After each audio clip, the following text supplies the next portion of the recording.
Hello, I'm Nancy Kowalik with your Home Sold Guaranteed Realty, Nancy Kowalik Group, Mullica Hill. This is 30 things to do in Mullica Hill in 30 days, day 9. So I'm standing out here at Mullica Hill Pond.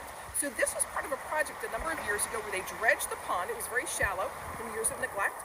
It's now much deeper and much more expansive. They've cleared out space. They've made a beautiful parking lot. You can see behind me that there's a bridge that was part of a county roadway system. So when they put in that bridge and they updated the spillway, you can actually now fish off the bridge. It used to be that you were kind of taking your life in your hands. There's a beautiful walking path right up to the center of town. It's a spectacular spot to come and enjoy an afternoon. You will even see in the springtime, you'll see some smaller boats out there, more flat bottom where you can do a little fishing. If it gets icy enough, you might see some kids out there on ice skates in the winter. It's a beautiful spot right in the center of town. Make sure you take a few moments to stop and enjoy this. Again, this is 30 things to do in Mullica Hill in 30 days. I'm Nancy Kowalik, your Home Sold Guaranteed Realty. Go out and make it a great day.